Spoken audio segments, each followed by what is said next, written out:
Why did God create war? Why does God create murder? Why does God create all the horrific things we see in the news, school shootings? Why would God create a mind that acts in that way? Well, I think the traditional theistic answer to that is the free will defense. It's not that God created those things. He created free agents, knowing that it was better to create free agents who had the ability to choose, and therefore to choose to love him or not, or love each other or not, than it was to create puppets. But with that decision to create free moral agents, there was also the risk that people would use that freedom for to exploit. Sorry, but how do you react to the argument of determinism then, in the face of this argument that God created free will? Unpack that a little for me. Determinism. Yeah, the concept that like when you see someone who's in jail, say he made a bad decision, he went to jail. Right. But if you go back through that person's life, you go through their right. Yeah, their life, the childhood, the horrific traumas, all the abuse they've suffered, in and out of the justice system at a very young age, surrounded by crime. Tragic stuff. Yeah, right. Exactly. It's not a free will issue entirely. There's a lot of variables. Understood. The philosophical way of thinking about that is to make a distinction between sort of necessary conditions and sufficient conditions. Many of those. Well, actually, let me go a different direction. There's two different views of human nature. One is that we are moral agents, free moral agents, and one is that we're completely determined by genes, environment, or our evolutionary past. And I'm convinced that even in the face of terrible environmental conditions in our background, we are still free to choose. I think there are certain types of backgrounds that incline people towards a tendency to harm others and to do things that we would regard as crimes. But I think we still are free. I think that's a fundamental. There's some real clear research into trauma in the developmental cycle of children, how it leads to psychopathy and all sorts of other real serious problems. Sure, no where question. Free will comes into question, and determinism makes a better argument. I would. There's a great philosopher of mind. How do you respond to that? I would say that those are predisposing inclinations that are probably necessary to explain the behavior, but not sufficient. That I think even in the face of things that incline us towards certain courses of action, we still have choice. And I think there's a lot of brain physiological research that shows that that supports the idea that the mind is not completely determined by the neurophysiological correlates or the underlying brain chemistry. Are we isolating for any reason? What's that? Are we isolating these two variables for any reason, whether it's determinism or free will? Like why does one have to win out? I would agree. I think but if you allow any free will at all, then we're not completely determined. But no one's saying completely. Yeah, I mean, right. Well, the determinism proponents are. Then we're agreeing, Joe.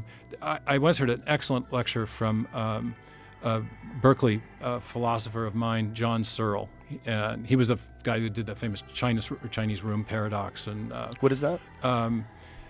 It's not that famous. Well, okay. Let's Sorry, bracket, and I'll get to the main point. Okay. The main thing is, and he showed that with all the research we've had in brain science and neuroscience, we've shown that there are lots of things that are necessary conditions of certain brain states, and necessary conditions, physiological, necessary physiological. So to have a certain brain state, there must be there are underlying physiological correlates that must be in place. To use that brain state to make a certain course of action, to accomplish a certain course of action, also there are necessary necessary conditions, necessary correlates. But he showed but we've never in the research showed that have closed the gap between necessary and sufficient. That just because those states are there doesn't mean that someone is forced to make that choice or to undertake that course of action. And so I think you have. Well, you're aware of that as a person, though, right? I'm aware of that as a person all the time.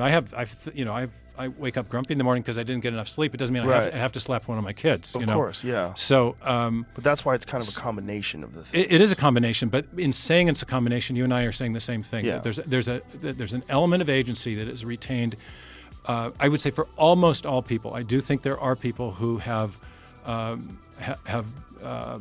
lost it, if you will, in the sense. I mean, I think there is a legitimate insanity plea. Sure. But it's been way overused because we have an underlying commitment to materialism and determinism. Here, let me tell you a story that. But let me step in that. Go ahead. We also have psych drugs.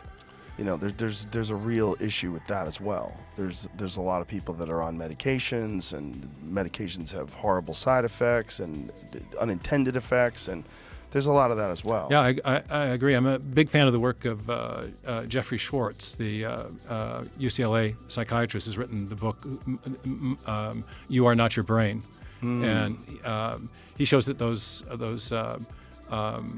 psychotherapeutic drugs can be helpful in stabilizing people, but that for many anxiety disorders, it's also really important to retrain the thinking patterns that lead to anxiety, that there's a mind over matter aspect as well as the material substrate aspect.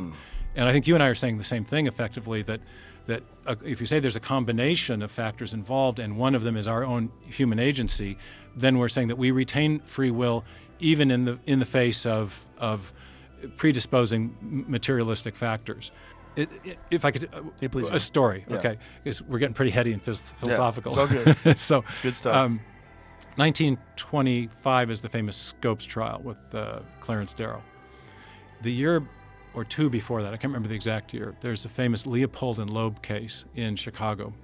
Two young college students commit a horrific murder. They're taking philosophy courses from a professor who is an advocate or a proponent of Nietzschean, the Nietzschean Übermensch, the idea of the overman, and that saying that we need to, that the really enlightened person extricates themselves from bourgeois morality and chooses their own morality. And so these two young college students end up killing a 12-year-old boy for the thrill of it, was the justification. They're convicted, they're tried, they're convicted, they're awaiting sentencing, and the ACLU sends out Clarence Darrow to argue for leniency, for clemency, or for leniency in the case. And he makes the first diminished responsibility plea in American jurisprudence history. He says, was Dickie Loeb to blame because of the infinite forces that were at work in him through the evolutionary millions of years before? And so he appeals to evolutionary determinism to say that these two young guys were not responsible for what they had done, and that basically our genes, our environment, and the evolutionary process that programmed these inclinations into these young men is the real culprit, is what was responsible. And so this is the first time we get the diminished responsibility plea in our legal system. There was a little cartoon in the Wall Street Journal a few years ago where there's this hapless guy standing before the judge, and he says, "Not guilty by reason of millions of years of evolutionary selection for aggressive behavior, Your Honor." So that's what I reject. I'm a critic of that form of determinism. I don't deny that there are factors that influence behavior or our thoughts or influences, but ultimately I want the mind over matter approach. I want to say we are responsible ultimately for what we think and what we do with those thoughts.